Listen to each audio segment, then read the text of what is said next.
Hello friends, ನಮಸ್ತೆ. ವರಲಕ್ಷ್ಮಿ ಕಿಚನ್ಗೆ ಸ್ವಾಗತ. ಈಗ ನಾನು ಕಡಲೆಕಾಳಿನ ರಸಮ್ ಮಾಡೋದು ಹೇಗೆ ಅಂತ ತೋರಿಸ್ತೀನಿ. ಅದಕ್ಕೆ ಒಂದು ಬೌಲಷ್ಟು ಕಡಲೆಕಾಳು ತಗೊಂಡಿದ್ದೀನಿ. ನೈಟೇ ನೆನೆಸಿಟ್ಕೊಂಡಿದ್ದೀನಿ. ಇದು ಕುಕ್ಕರ್ಗೆ ಸೇರಿಸ್ಕೊಳ್ಳೋಣ.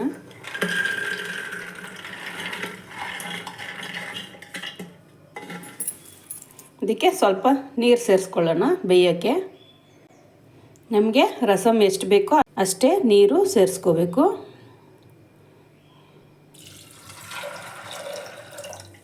ಇದಕ್ಕೆ 2 ಟೊಮೊಟೊ ಸೇರಿಸ್ಕೊಳ್ಳೋಣ. ಕುಕ್ಕರ್ ಲಿಡ್ ಹಾಕಿ ಒಂದು 3 ವಿಸಿಲ್ ಬರಲಿ, ಆಮೇಲೆ ನೋಡೋಣ. 3 ವಿಸಿಲ್ ಆಗಿದೆ.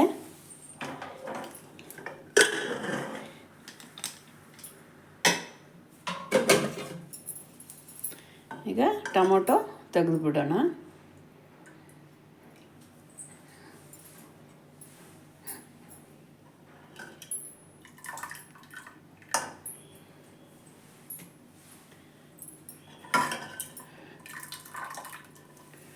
ಕಾಳು ಬೆಂದಿದೆಯಾ ನೋಡ್ಕೋಬೇಕು.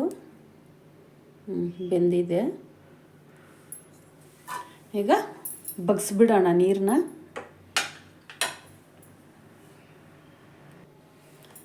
ಇಷ್ಟು ಹುಣಸೆಹಣ್ಣು ಇದೇ ನೀರಿಗೆ ಹಾಕ್ಕೊಂಡು ನೆನೆಸ್ಕೋಬೇಕು. 2 ಸ್ಪೂನಷ್ಟು ಕಾಳು ತೆಗೆದು ಮಿಕ್ಸಿಗೆ ಹಾಕಿ ನುಣ್ಣಗೆ ಮಾಡ್ಕೊಳ್ಬೇಕು.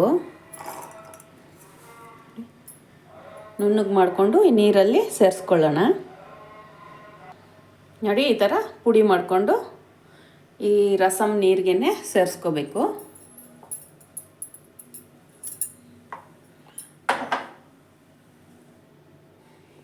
ಬೇಯಿಸಿಟ್ಕೊಂಡಿರೋ ಟೊಮೊಟೊನು ಇದಕ್ಕೆ ಸೇರಿಸ್ಕೊಂಡು ಚೆನ್ನಾಗಿ ಕೈಯಲ್ಲಿ ಇಸ್ಕಬೇಕು.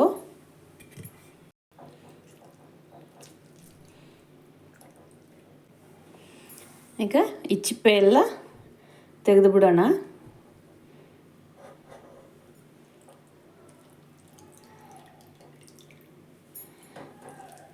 ನೋಡಿ, ಟೊಮೊಟೊ ಚಿಪ್ಪಿಂದು ಹುಣಸೆಹಣ್ಣಿನ ಚಿಪ್ಪು ತೆಗೆದು ಬಿಡೋಣ.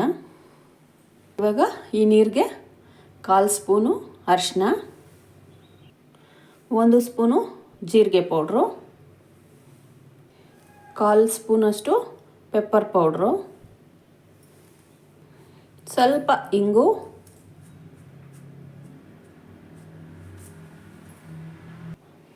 ಇದನ್ನು ಚೆನ್ನಾಗಿ ಮಿಕ್ಸ್ ಮಾಡಿ ಒಂದು ಸೈಡ್ಗೆ ಇಟ್ಕೊಳ್ಳೋಣ. ಈಗ ರಸಮ್ಮು ಒಗ್ಗರಣೆ ಮಾಡ್ಕೊಳ್ಳೋಕ್ಕೆ ಏನೇನು ಬೇಕು ಅಂತ ತೋರಿಸ್ತೀನಿ.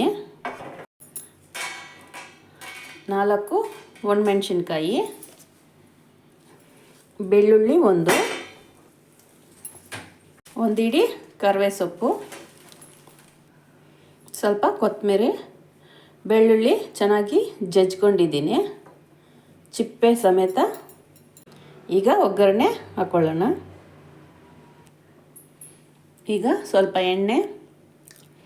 ರಸಮ್ಗೆ ಜಾಸ್ತಿ ಎಣ್ಣೆ ಆಗಬಾರ್ದು. ಎಣ್ಣೆ ಬಿಸಿಯಾಗಿದೆ. ಈಗ ಸಾಸಿವೆ, ಒಣಮೆಣಸಿನ್ಕಾಯಿ 4 ಮುರಿದಾಕೊಳ್ಳೋಣ.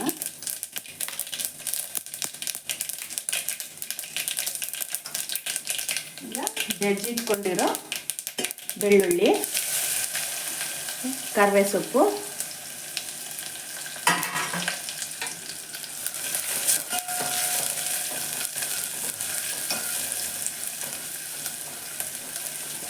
ತುಂಬ ಏನು ಬೇಯಬೇಕಾಗಿಲ್ಲ ಒಗ್ಗರಣೆ.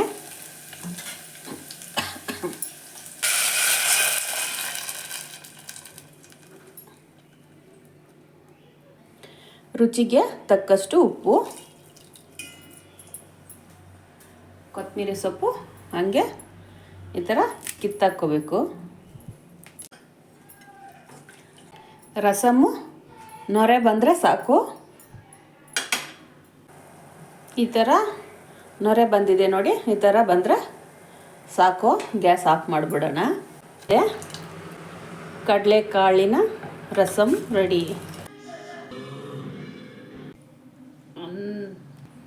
ಕಡಲೆಕಾಳು ಸುಂಡಲ್ ಮಾಡಿಬಿಟ್ಟೆ.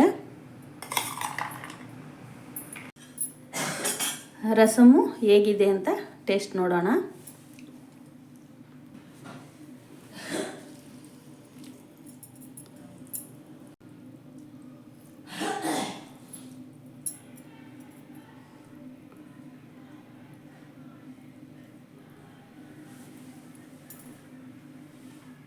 ಟೇಸ್ಟು ತುಂಬ ಚೆನ್ನಾಗಿದೆ ಫ್ರೆಂಡ್ಸ್.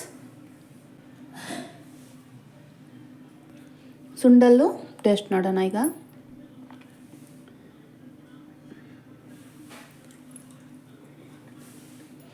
ಸುಂಡಲ್ಗೆ ರಸಮ್ಗೆ ತುಂಬ ಚೆನ್ನಾಗಿದೆ. ನೀವು ಈ ಥರ ಮಾಡಿ ತಿನ್ನಿ. ನನ್ನ ವಿಡಿಯೋ ಇಷ್ಟ ಆಗಿದ್ದರೆ ಲೈಕ್ ಮಾಡಿ, ಶೇರ್ ಮಾಡಿ, ಸಬ್ಸ್ಕ್ರೈಬ್ ಮಾಡಿ. ನನ್ನ ಚಾನಲ್ ನೋಡಿದ್ದಕ್ಕೆ ಧನ್ಯವಾದಗಳು.